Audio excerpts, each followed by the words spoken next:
Everybody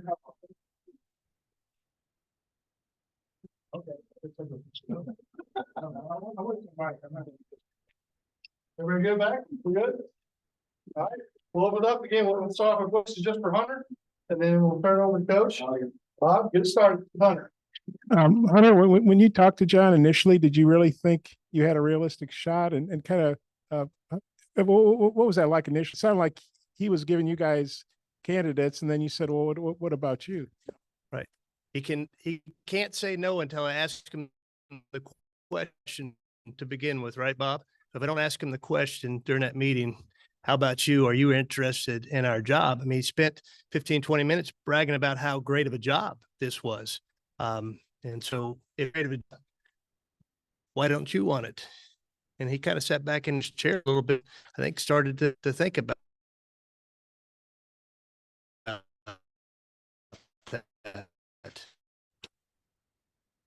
Talking about other coaches for my job, and he's telling me how great.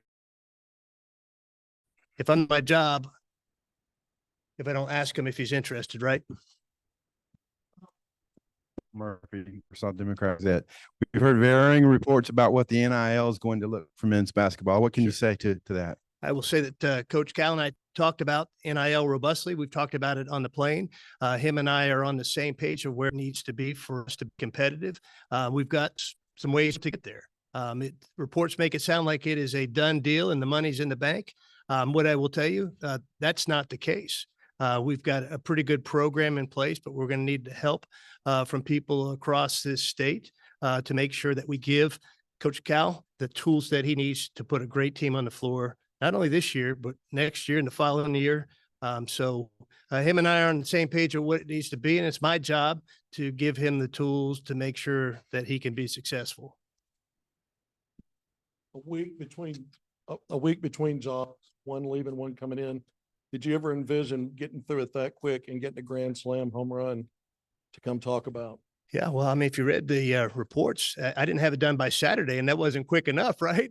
But you know, it took a little longer than maybe you wanted because I had to let him have time for this opportunity to marinate.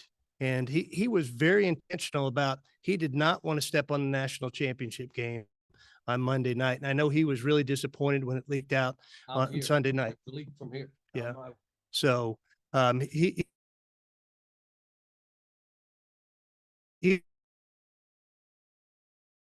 a little bit longer because we were trying to do the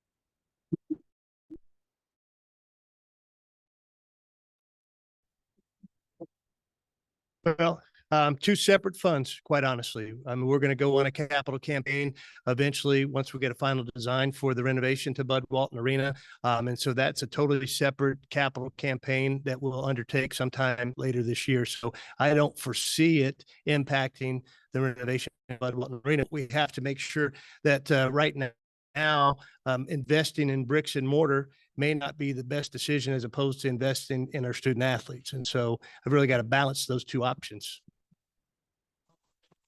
Can I get a two-parter? Yeah, sure. Go ahead. Two-part. When John asked him, obviously that was a smart thing to do. When he expressed interest, what was your reaction? And then if you want to name names, that's great. But I'm curious how many guys you talked to, how many coaches you talked to for the job. You know, the serious conversation. Yeah. Well, you guys have been with me through, I'll answer the second one first, through now 2 men's basketball searches and 1 football search. And I'm very thorough in that search process. It's a very tight, closed search process, but I don't just zero in on one person. I didn't know for sure if he was going to take the job. And so I had to keep my search ongoing while he was getting the opportunity that was in front of him. So, I talked to, I don't know, Bob, 8 to 10 different coaches about this job. And here's what I want to be clear about. In spite of the reports, there was only one person offered this job, and he's sitting right next to me. And I think it's interesting that his name never got out during the process because he wanted the job in the end. He wasn't looking for something else at his institution that he was at.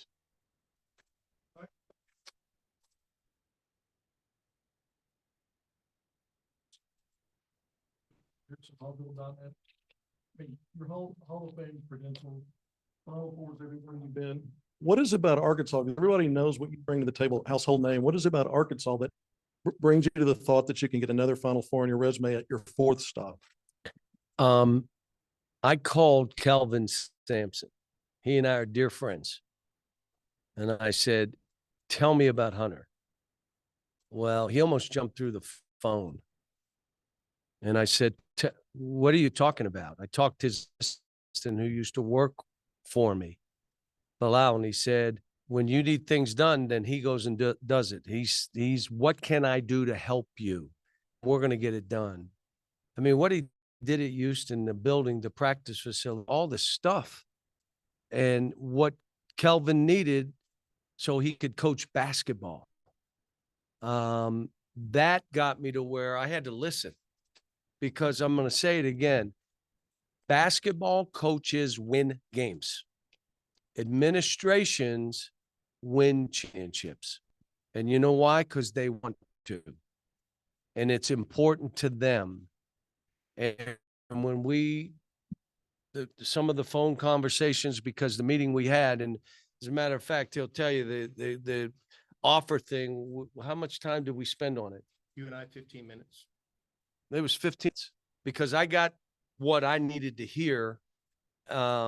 We spent no time on that.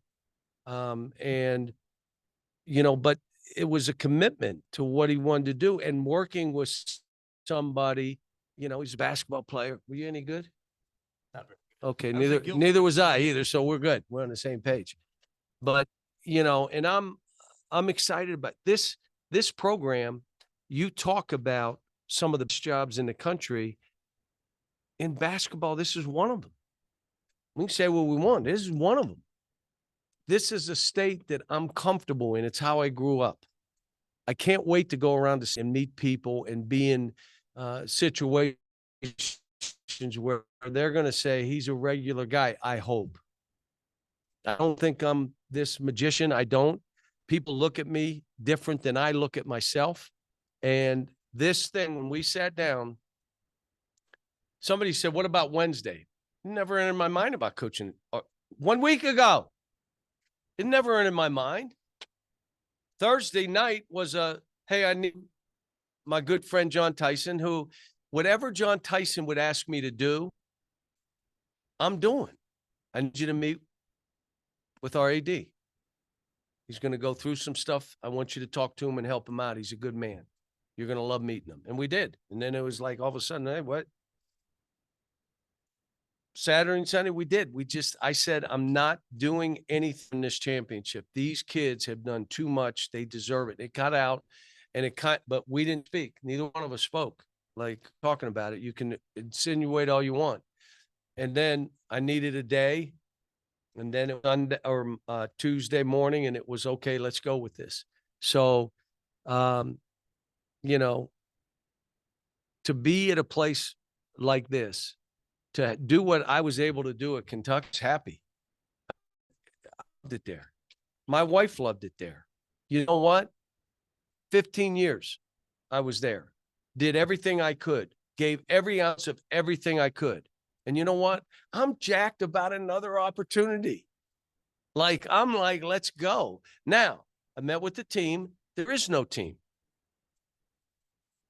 So now Hunter's really extremely confident. Well, we got to get a roster together. And some of it is a little bit of everything, but we will. It may take a little longer, because there are kids that put their name in the NBA draft that are going to go through some of the process, which means, do you wait for that kid, or do you go take somebody that's not quite as good, and you're going to be juggling balls? That's what I do now. So, and I said it out there.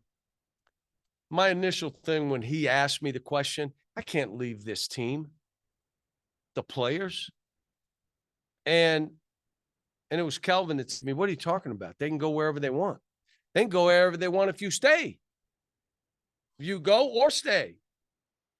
They can go to another school. They can stay. They can go pro. They can do what they want now. And I said, you know what? I want to be happy with this. And I want to go and say, let's do this together. And I told Hunter, you administrations win championships. Let's do this together. I love seeing the president out there. The chancellor, is your chancellor out there. I'm sorry. So it was fun. John Anthony Christensen, WholeHogSports.com. You mentioned a little bit, roster building and construction along those lines. Can you just talk about what you're looking at for your first roster here at Arkansas? What are the qualities you're looking at in players along those lines? If you're not into basketball, you won't come here. If you're smoking, drinking, clubbing, chasing, this is about being at a place that is zeroed in on a culture that creates professional habits, and that includes academically. I mean, we didn't have any issues. I know you had 1-year players, yeah, but they all finished the term. We didn't have any APR problems. We had 32 kids graduate. We had 6 graduate in 3 years. You can do all that. You can care about the kids and still win. What's changed a little bit is the kids are older. Now, do you know why they're older? Why do you think we played against a 26-year-old in the NCAA tournament? Like my 19-year-olds. Why was that? COVID a little bit. They're getting your waivers. No one wants to leave because NIL. I'm going to stay here. I'll make more here than I would going and getting a job, and I'm still playing basketball. So that's one of the issues, which means physical toughness and physicality matter more now than ever before. Now, you can have freshmen, but they better be physically tough. The transfer portal, you're getting some older players. But the other thing you have to understand, both Purdue and Connecticut had players that have been in their program 3 years. They didn't leave. They were there 3 years. So it's not just go get a transfer, because a transfer is from 1 year to many times. Does that answer? Hey, Coach Trey Biddy with Hog Sports, 24/7 Sports. I was curious about your staff, and obviously the dead period. And so I think Friday starts back up with being able to contact, like, where do you go with bringing your staff together and jumping into the world of recruiting and transfer portal? That's one of the first things I got to get done. And the only thing I can tell you, I had advice from Pat Nardelli, who's probably watching this, when I was in Moon Township and I was working at Pitt, and I grew up in Moon Township, and he was one of the people that supported the men's basketball school. Okay. And I was taking the UMass job, and he grabbed me and said, let me tell you something, kid. You can have a bad deal with good people because stuff happens. But you can never have a good deal with bad people. I don't care what it smells like, what they look like, who they can bring to you. Stay away from bad people, whether it's staff or players. And that's what I've tried to do. It's a recruit, I'll walk. If it's a staff member, I may meet them once or twice, and that's it. We're not going that way. Whatever we do, we'll have good people who are driven and wired, knowing that there's an expectation here and not being afraid of it. I told my wife, you really want to do this? Yep. You're brave. You're courageous. We're going to go, and again, nothing that happened about me coming here. I was running to this. Fans don't move me that way. Do we have some fans here that'll be a little riled up? It's everywhere in the country. It's not just at Kentucky, Arkansas, or wherever else you want to. Like I said, if I'm not going to take or ask for advice, I'm certainly not going to listen to their criticism. So it's part of what we do. This fan base is so engaged. I love it. I don't think I'm going to have to sell tickets, am I? I don't think you will. Yeah. We'll sell them for you. There you go. Arkansas Democrat is that I'm still trying to wrap my mind about seeing you in that Razorback red, but it's kind of a two-part. Can I tell you, I went on the plane and he had this, I had a dark blue thing on and I was in the back by myself because I was trying to get ready for this. And his wife and my wife, and they're in the middle. And I took my thing off, the sweat, and I was putting this on and somebody peeked their head. I said, I am not Eric Musselman. You do not want to look back here. And I said, and if you did look back here, you're going to turn the plane around and go back to Lexington, drop him off. When did you actually tell Hunter yes? Probably Monday night, but I was, my thing to him probably at some point on Sunday was, look, I feel really good. Just give me time. This is going to play. But I think Monday night was when it was done, but it was probably 11 o'clock at night or later. And then, you know, Tuesday morning, you know, I did the video, and then, you know, my wife did a video, and we did this. You alluded to it. Can you imagine it happened in like 3 days, 4 days? Yes, it did. You alluded to it out there. I mean, you're not because of you personally, because you're the Kentucky coach. You know, you got booed a lot and all that. Could you ever imagine a scenario where you'd be here, you know, as the Arkansas coach and being cheered and all that? And then No, when I you had a could not shot, ever envision that. It was good feeling, to be honest with you, but no. and then when you talked to Coach Burrows back in 07, that's when Dana Altman took the job. So I hope things work out better than that did. But could you imagine 17 years later, you'd be back here with the job? I didn't think so Wednesday, because it never entered my mind. I wasn't looking for jobs. There were some other people that called me during this period of time. I don't know if they knew, well, maybe he wants to leave. They lost a game. And I mean, one game doesn't make a career or what you've done. So I wasn't saying looking or, you know, and then all of a sudden we meet. I really felt good about him. I liked the vibe. I liked what I was hearing. Then it kind of played from there. But that press conference, I never seen anything like it. Like that right there was, for me, like we got off the plane. I was looking for Joe Biden. I'm like, what is going on here? Courtney Mims, Pig Trail Nation. Coach, you mentioned, and you joked about it a little bit, maybe not joking in your eyes, that there is no roster here. With NIL, the transfer portal, how do you plan on hitting the ground running there? I can't tell you that. Be telling everybody else that. Well, look, there's going to be enough kids that would want to play here for us that will be fine. I really believe that. And, you know, whether I was at UMass or Memphis or at Kentucky, you know, kids want to play for us. And hopefully it's because we put them first and their families know it. Southwest Times Record. A lot of your former players, the NBA guys, reached out, you know, commenting and stuff, and it's, you know, that loyalty to you, to not only Kentucky but you individually. How much does that mean to you, and how much does that benefit you as now you try to turn the page and recruit here to Arkansas? Well, you know, when you do everything you can to help a young man, you hold him accountable, you challenge him, you sometimes are aggressive, but they know you care enough to keep them doing what they're doing. And they also know you never blame players when you lose. Never. You take responsibility as a grown man. You take responsibility. You never throw a player under the bus. And they know that. And they know I've stood up for every one of them. So at this point, my guess would be, and I haven't seen it, I've looked at the internet. I'm not a big internet guy.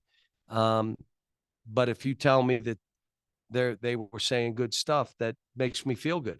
It confirms what we're doing and how we're doing it. Coach, Robin Hearn, 5 News. I know you say you're not a big internet guy, but you seem social media savvy. Have you thought of a new @ name yet? A new what? Your @ name. It's @ UK name yet for Twitter. Okay, so let me start by telling you, folks, I don't have a computer. I have an iPad because when I travel, there's movies, but also because I can put film on it and tape and stuff. And I know how to get most cases an iPad. I don't have a computer. I have never done Twitter, Facebook, Snapchat, Chit Chat, whatever they are. I have never done those myself.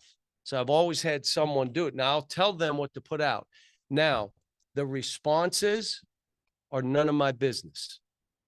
If you like it, you don't like it, it is not my business. I don't care. And if you want to get nasty, have at it, go to bed mad, but I didn't read it. So you're asking me something, to be honest, I don't even know what you're talking about. But we think social media is great for the fans. Did they put out the poster I talked about? Is that crazy? It was behind my desk, and my assistant says, "Did you look behind you?" And I looked, and it was Nolan Richardson and Corliss. And I'm like, this is crazy. And I sent it to Coach Richardson. He said, "I don't look like it. Does look like him. It looks just like him." Andrew Hutchinson with Best of Arkansas Sports. This state's given you a couple of good players through the years at Kentucky. I'm just Malik curious. hit me, said he's coming in the building. Marcus hit me too. I'm curious that there's some really good talent coming up through the state, so you can't talk specifics, but what's kind of your approach to maybe the in-state recruiting? Are those extra priority, or is it more just a That's the national first approach? place you look. Are they good kids, and are they good enough? If they are, we'll recruit them. I did the same thing at Kentucky. Derek Willis, Dominic Hawkins. Some of them are different paths now. It may take them a little longer, but so what? Those kids are all professional. Reed, Shepard. I mean, why did he take him? What did he not? He's never going to play him. He's not. He just, what? I play the best players. Well, you didn't start him. He's fine. He's going to be a lottery pick. How about that? But I'll do the same here. Archie Goodwin was a good player for us. Malik was a really good player for us. I have to tell you, Malik never thought he took a bad shot. And the reason was because he got it off. What do you mean? What are you doing? You got two people. I got it off. I mean, but one of the greatest kids, really smart. His mother already hit me. I'm cooking. Marcus already called me. Mom's going to cook for us. So, she said she's coming to practice. I love it. Come on. And I just told Coach Owens, who I was with at Kansas, my first job, I was a volunteer assistant. So you know what a volunteer makes, right? That's how I started with Ted Owens. He was here tonight. Isn't that great? I mean, he came from Tulsa to be here. So you got your hand up, and I can't. Well, why aren't they giving you a mic? Are you somebody I should know? Okay. 4 Fox 16 in the Buzz in Little Rock 103.7. You mentioned Nolan Richardson a minute ago. You mentioned him out there. The conversation, you never got to it. How did that go? If you'd share any of that with us. When I asked John, may have asked somebody else, what did Coach Richardson say about me being hired? And what he said was, a great hire because he cares about kids. Made my day. And then I sent him the poster, and then I called him. He sounds great. He sounds like he always sounded. Now, I haven't been in his company yet, but I'm telling you what I heard. We talked about the game where he got smashed, and he laughed. He said, "You know what? And that it just shows you anybody can beat anybody in one game. They had back. They had guys. Brains in. 30. He knew what happened in the game. We talked about it. He talked about his players. And I told him, you're always welcome here. I had Coach Hall at almost every practice I had before he got ill, tell me to play the 1-3-1. I imagine he'll tell me you got to press more. Brandon Marcello, 24/7 Sports and CBS Sports. I was wondering, I know 17 years ago you had the opportunity to maybe come here and you provided the reason why you didn't, but have you ever thought back to what your life would have been like if you decided to leave then and what Arkansas would have been like over the years? I haven't. Uh, um, I don't want to get all spiritual on you. I'm Catholic. Making sure we have a Catholic church here in town. Hunter said we got one on campus, but I think you're moved like I was moved to come here. You don't know why until you look back and they say, here's why. You know, why was I pushed to Kentucky? No idea, but I was. And why was I pushed here? Why did we get together? Why did John Tyson even pick up the phone call? And I'm not John. I'm not telling he ain't telling me to take a job or not, but if he wants me to do something, I'm going to listen because he's been a great friend of mine. Why did it happen? I even asked him, why would you even call me? He said, because I didn't want to live with regrets, knowing that I could call you and I could get you to meet with Hunter. That's what he said to me. Well, thank you. So why did it happen? If you leave, what I believe things happen for a reason, you're pushed to areas. There's something that I'm supposed to do here. I don't want my tombstone to have how many wins or Hall of Fame or national. I want it to be about how many lives you've touched and changed and made for the positive. So why? I don't know. What would have happened back then? Hopefully something really good that I was able to be involved in and help and do. Hey, Coach Scotty Bordelon with Natty State Sports. You talked earlier tonight about a player's first coach. Your life embedded that in you. Harry Brown told me early in my career, if you care about the kids, authentically care about the kids, and this was when I was at Kansas with him, you'll always have a job because they'll always want to play for you. And whatever you do, they'll want to come to you. They'll want to play. If you authentically care, and the great thing about kids, they can smell it. They know you're fraud. They know it. They're not. And that's what he taught me early. And do you add value? If you add value to young people, you're always going to have a job. That means someone's going to say, I want him to coach my guys. And I've lived by the two things: good people and care more than anybody else. Now, caring doesn't mean you're soft. Caring doesn't mean you're good. Come on, you watch me coach. Have you ever been in my practices? Anybody here? Bob, you never were in a practice? Well, you wouldn't have been. You would have scouted. I'm not going to do that. But I mean, they're hard. Now, I don't swear and cuss and throw balls and punch. That's not who I am. But the standard is really high. And my job is to help them do stuff they didn't think they could do, and then let them feel good about that. And that's what I try to do. Folks, is this it? Good. I didn't mean that. Yes, I did. Really appreciate everything today. And one of the things I told that the couple players that were part of the team stuff, that I feel bad for them. Like, I feel bad that they're going through this. Now, would they have gone through it whether the coach left?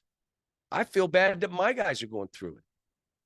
But it's different than it was 10 years ago, 5 years ago, 4 years ago.